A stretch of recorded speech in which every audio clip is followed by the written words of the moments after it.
Bismillahirrahmanirrahim. Assalamualaikum warahmatullahi wabarakatuh. Teman-teman yang masih mengikuti channel saya, saat ini saya berada di ruang tunggu Bapeda Provinsi Gorontalo terkait dengan undangan mengikuti rapat persamaan persepsi ketersediaan dan pengelolaan data statistik sektor dan data BPS. Nanti sebentar kita ikuti pada rapat bersama BPS, Adminduk, Dinas Dukcapil, Dinas Kominfo dan Statistik, serta dipimpin langsung oleh Kepala Bapeda Provinsi Gorontalo. Berikut pelaksanaan rapatnya. Assalamualaikum warahmatullahi wabarakatuh. Selamat pagi, salam sejahtera buat kita sekalian, rekan-rekan dari BPS lengkap ini. Ibu Fatma dari Dinas PMD, rekan-rekan dari Perda, seluruhnya mohon izin tidak saya sebutkan nama dan jabatannya satu-satu. Soal tidak mengurangi rasa hormat kami. Alhamdulillah, wassallallahu ala wala quwwata illa billah. Allahumma shalli ala sayyidina Muhammad yang diberikan kesehatan dan juga mendoakan beberapa rekan sahabat kita dan juga beberapa penceramah dari kita sedang menjalankan perawatan sampai saat sekarang si Ali Jador dan Agim sudah mulai baik kondisinya, tapi si Ali Jador kemarin dalam kondisi yang kritis. Kita doakan semoga mereka diberikan kesembuhan, amin, dan juga rekan-rekan kita lainnya semuanya, insyaallah. Ibu sekalian yang kami hormati, pertemuan kita pagi hari ini sebagaimana undangan supaya kita ingin brainstorming dulu.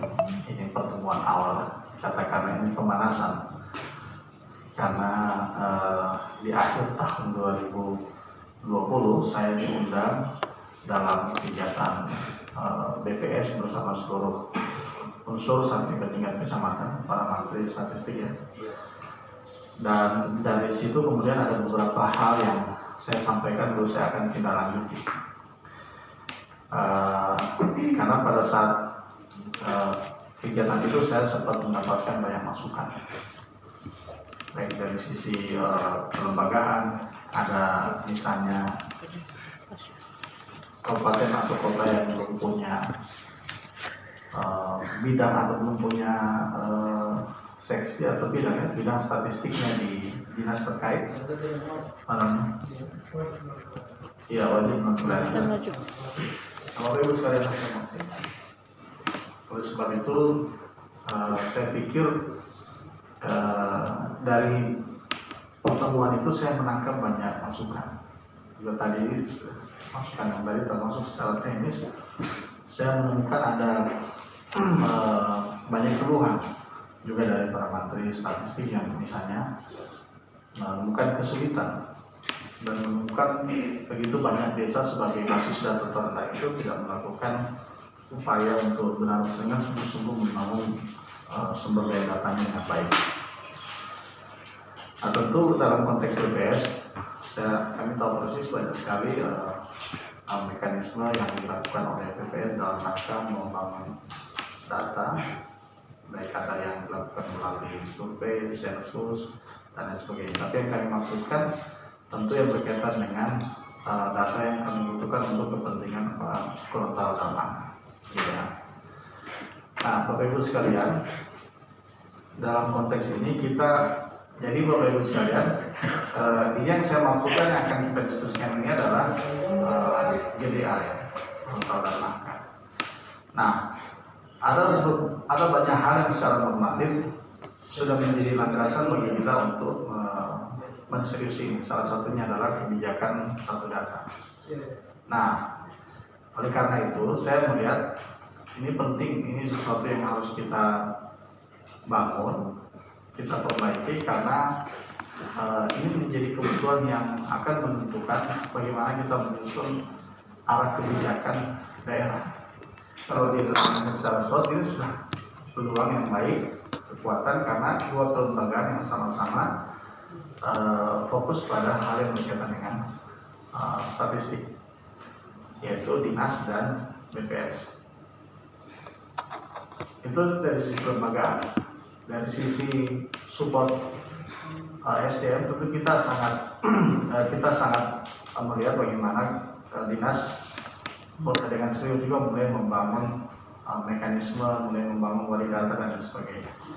Kita juga optimis karena kita sangat didukung oleh BPS yang juga punya tenaga SDM yang secara kontinu membackup kita di provinsi, dan dia punya banyak SDM. Kita bersyukur karena dulu banyak lulusan dari sekolah tinggi ilmu statistik. Kita sebenarnya punya best practice ya, kita coba lihat di Banyuwangi misalnya. Ya ada front office-nya, ada back office-nya yang menangani data. Front office-nya misalnya menangani yang melayani updating data dari para kepala dusun. Ini gambaran kami semua. Nah, ini kemudian mengusulkan satu formula sebagai suatu model, kita ini uji coba kepada desa. Nah, saya tertarik karena itu kepala BPS itu mengeluarkan BPS secara pusat mengeluarkan kebijakan desa statistik, desa cantik. Ya, apa namanya? Cinta statistik. Desa cinta statistik, desa cantik. Nah, mungkin desa-desa cantik ini yang coba kita kolaborasi, kita kerja bersama untuk kita perkuat. Kita melihat kalau itu mereka lakukan secara rutin, bukan nanti itu. Saya juga pernah di kelurahan, kadang-kadang mengobrol dengan problem itu, kadang-kadang 3-4 tahun baru saya lihat lagi.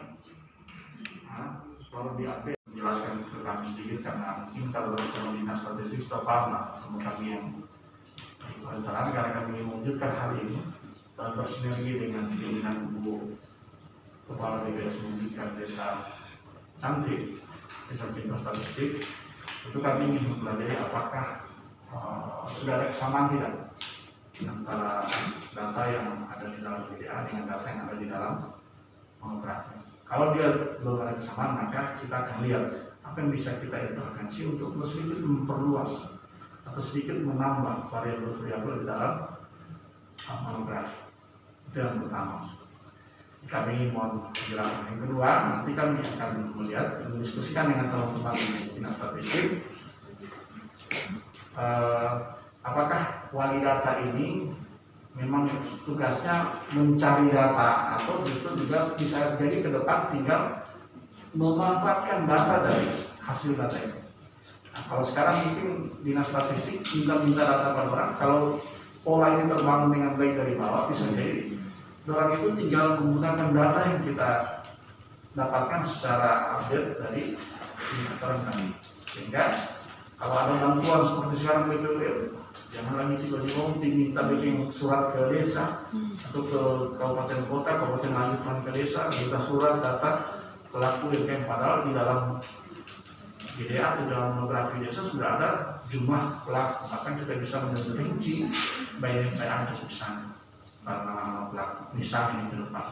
Teman-teman sekalian, itu beberapa gambaran dari Kepala Bapeda Provinsi Gorontalo, dan kita sambil menunggu penjelasan dari BPS Provinsi Gorontalo dapat kami tambahkan bahwa mekanisme data yang ada selama ini, kita dari sisi data sektor, produsen data Kominfo Statistik Provinsi Gorontalo, itu data diambil dari 34 OPD dari para wali data. Memang selama ini data yang tersedia itu belum seperti apa yang formulasi data yang ada pada BPS, yaitu harus memenuhi standar data, metadata, kode referensi, dan kaidah interoperabilitas.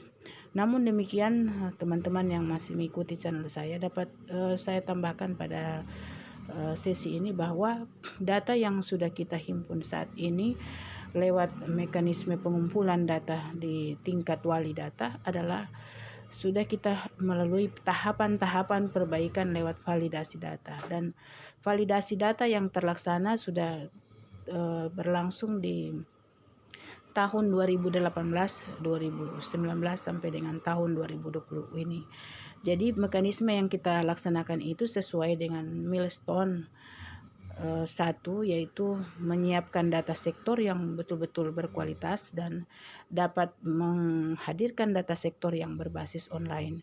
Kemudian kita masuk lagi pada milestone 2020-2021, yakni bagaimana data sektor tersebut dapat memenuhi kaidah interoperabilitas menuju SIMDASI atau Sistem Informasi Manajemen Data terintegrasi menuju Perpres 1 Data sesuai dengan amanat Perpres 39 tahun 2019.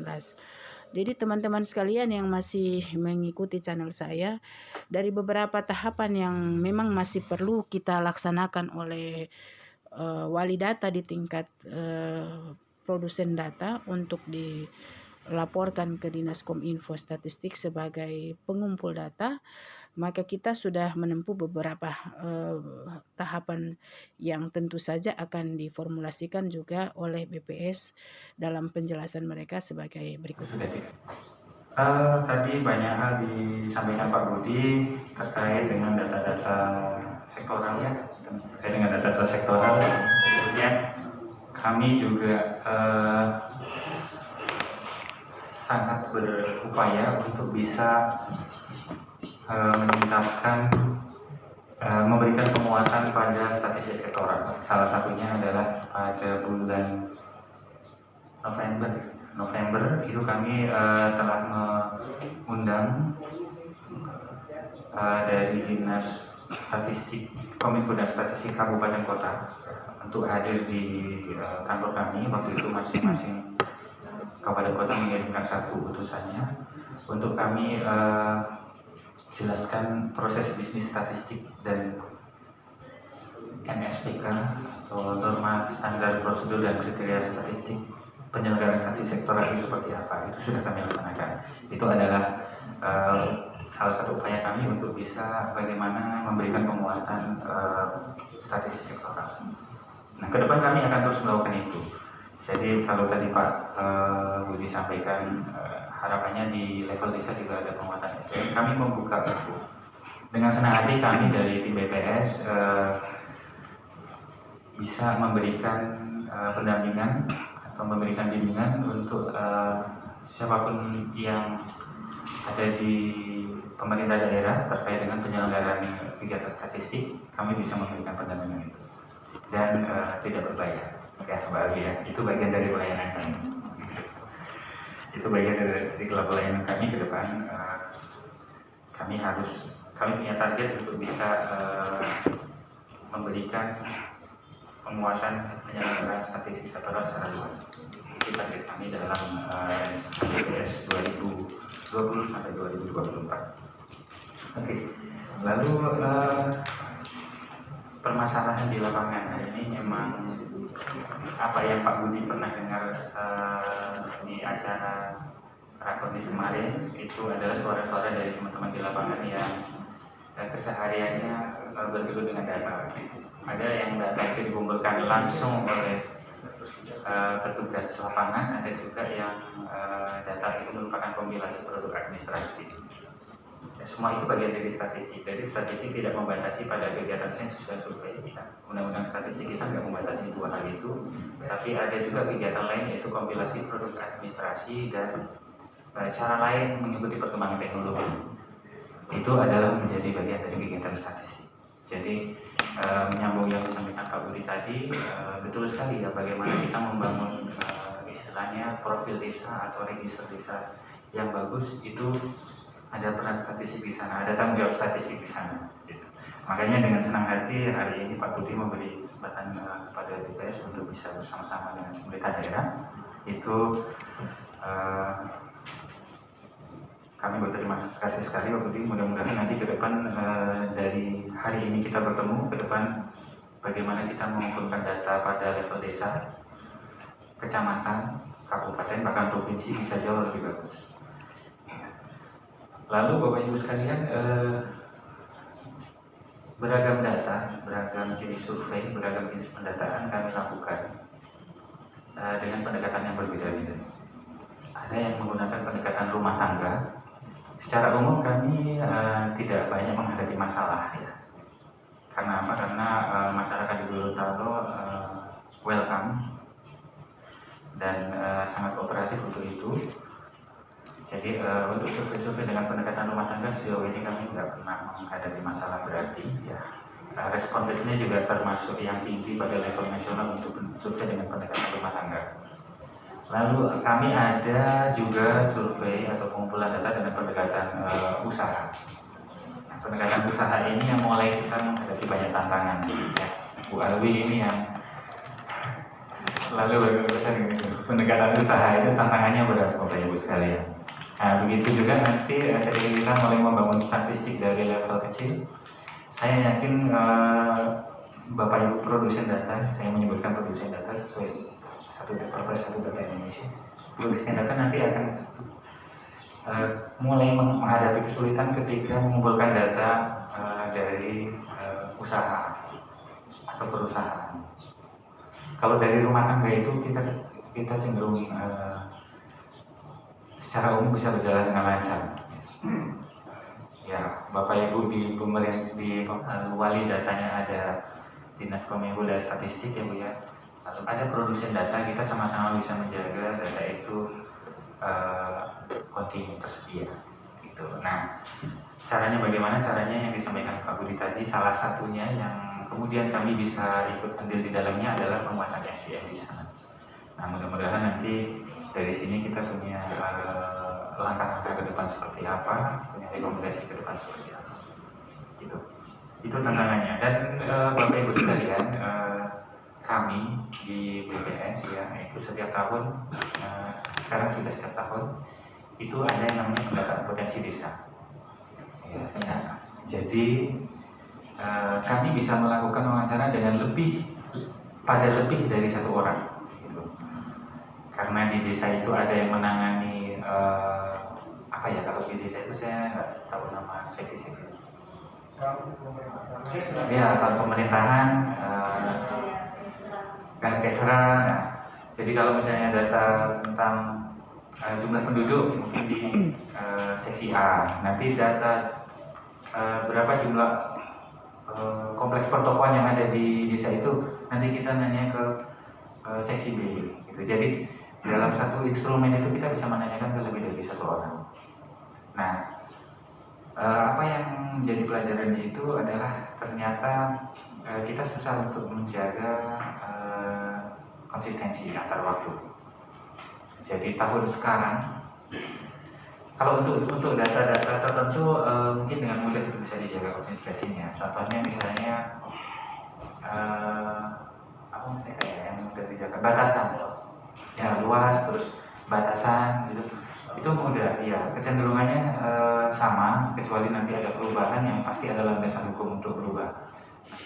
Nah, jadi kalau misalnya itu ternyata baik, sudah sama, maka mungkin kami akan mempertimbangkan untuk mulai secara tetap bekerjasama dengan Dinas PND, Provinsi dan Kabupaten Kota, dan BPS, Dinas Statistik, kita akan memperkuat desa sebagai basis data terendah dengan bersinergi dengan program Desa Cantik dan Desa Cantik untuk memperkuat pertama bagaimana memperkuat tata kelola datanya, kemudian kita akan memperkuat sarana prasarana, memperkuat SDM-nya, dan dengan memperbaiki sarana prasarana. Pembiayaannya bisa dari APBD provinsi, APBD kabupaten kota, dan bisa dari APBD.